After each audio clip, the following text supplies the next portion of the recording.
So now that you've seen some of my inspirations from the real world, I'd like to take you through some of my work that I've done in this general medium.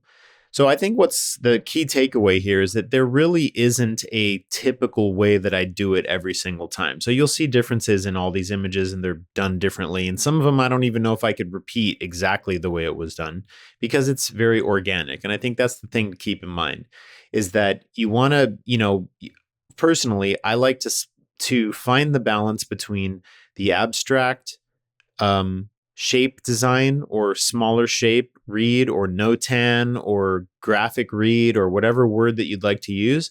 I'd like to find the balance between that and the realistic rendering landscape painting side of things. So there's always a mixture of a stylization of shape and then a more traditional approach to rendering or painting. So, you'll find a lot of these kind of epic landscapes, waterfalls, rolling hills, but within that, what I'd like you to notice is that there always are a set of large shapes that are in place and keeping the basic fundamental rules of composition while experimenting with maybe some stylistic choices. So you'll see in some of these, I will do these very quick, smaller studies above, and those can be, as loose as you'd like them to be. Really, they're scribbles, they're messy, they're done with whatever tool, dried out pen that I don't care about, blobby black ink that has too much ink in it, and those are just meant for me to kind of sort out my assumptions, my ideas of where I'd like to go with it. So that's kind of what they are. And, you end up with something that is, at least you have a general direction in place from those. And as you can see up at the top, the second one from the left is the one that I ended up going with. And it really helps you a lot when you're really looking for those big shapes, but then it gives you the opportunity once you find those big shapes to go in there and kind of do a little bit more detailing or rendering. And this is still very loose and painterly, as you can see. And on the same note, I sometimes will get tired of the same approach and just do something dramatically different. So this one has very graphic elements in it and very stylized and pushed shapes that maybe I wouldn't normally do to that level, to that extent. But it was a fun exercise to see how can I control myself from adding detail in there, adding too much information in there, and really like push the shapes and the movement and the tree line as it rolls over into this giant mountain covered in fog. Another thing you'll see me doing a lot, I do a lot of tree studies. I'm very fascinated by all the variety that you'll see within trees. So I will go into some of my recommended readings a little bit later, but there are some artists that I think really break down trees to their essence very well. And I think they are a beautiful thing to study among others, but they are definitely a beautiful thing to study in the sense of they are friendly to stylization, and they also lend themselves to as graphic or as shape oriented as you want, versus it can also be as realistic and noisy and busy and rendered as you want, and anything in between. So I like to play around again with the differences between the stylization of shapes and movement and gestalt of the way that the clusters of leaves contrast against the trunks, and the value groupings, within all that. So there's just a lot to be said about studying trees. And, you can go into all of your favorite, tropes or all of your favorite, that I wanted to do a classic spooky Halloween tree. I think this was sometime around Halloween. And, a lot of it can be really like stream of consciousness, just flow, with the shape. What's the most gnarled, thick, bumpy, a dead oak tree that you can possibly find? And then, it's got like dried up moss hanging from it and some dried up berries or acorns that used to be on it. It's above a graveyard. Like all this stuff is kind of just really fun to riff on. And when you go back and forth between the images, you'll see there is no connection between these styles. They're all completely different. So sometimes I would go incredibly graphic, like literally there is no form. They're just straight up shapes that have gradients in them. And I think this is a valid way to work too. Sometimes it's really important to go through the different the different approaches to a single subject matter, and you learn a lot about how you like to define them and what some of your shorthands can be for defining them. When you get into trouble and something is a little bit hard to explain, or maybe you kind of don't understand what's going on in the photo or in real life because it's a little too chaotic, then it becomes nice to experiment with these ways of simplification so that you can get through those. And sometimes it leads to an actually really cool editing choice that you have to make, and the image ends up being better as a result. You can see here how now we're using the Zebra F301. This is ballpoint pen.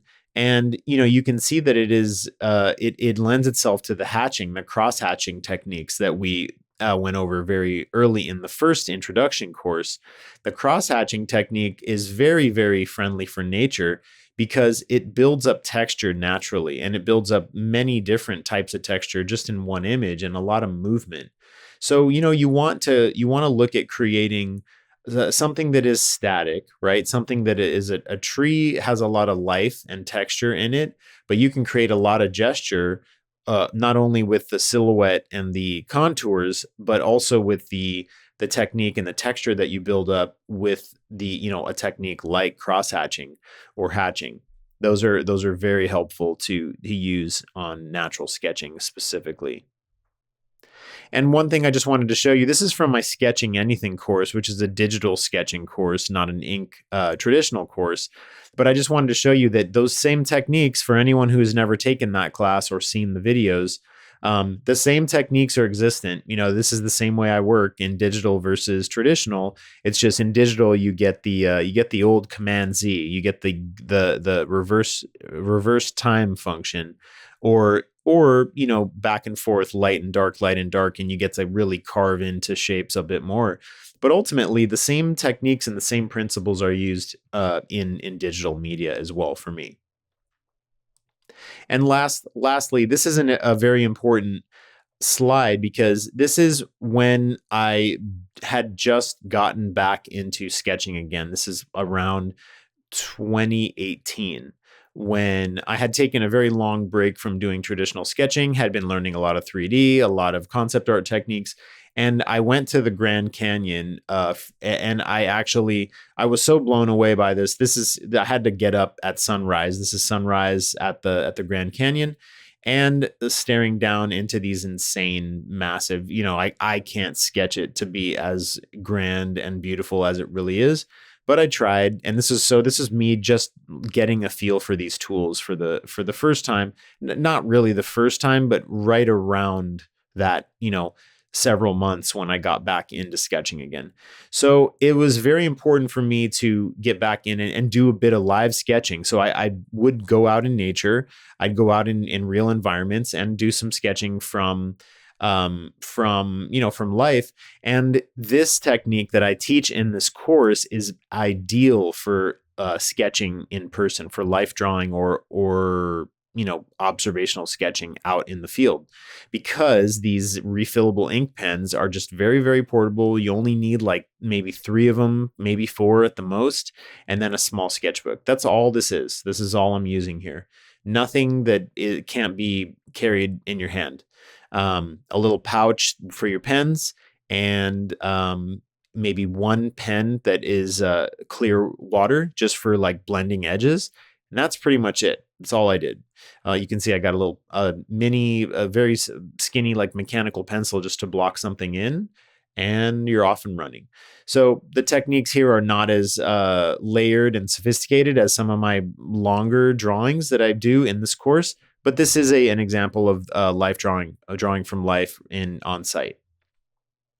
Sometimes, these aren't all natural sketches, but these would be examples of ones I would do very abstract. So these are very small and they're blown up large for this, so they're even more abstract looking. But I wanted to show how little you really need to spell out in order for it to read. When you squint your eyes, you see exactly what we're doing here and what the large intention is. If you were to take these little studies and then go do a detailed painting or drawing of them, you would have the large notan or graphic read pretty dialed in from these thumbnails.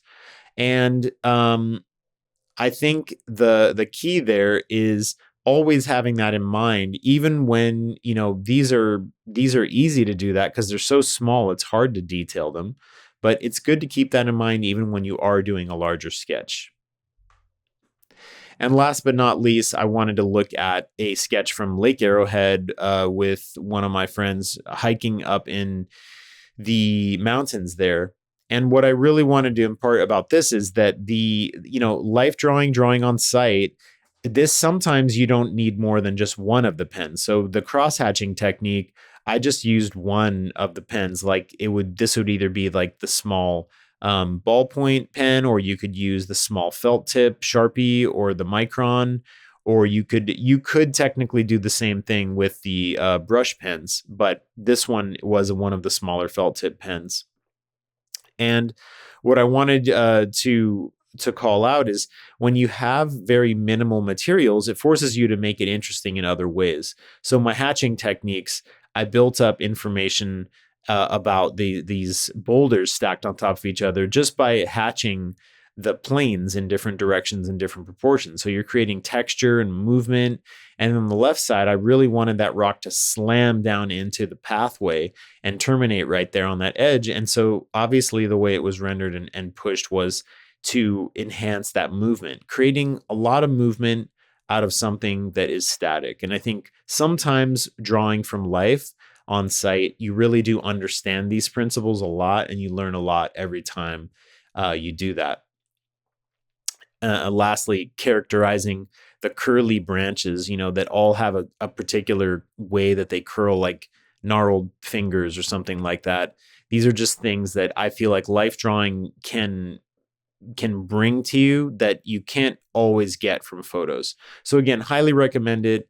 And as I said, you don't need to look any further because the techniques that I'm recommending and the materials that I'm recommending for this class are literally perfect for taking them out portable. And that is actually how I developed this whole method, is because I would meet up with my friends and draw as a group after work. So that is why it works so well.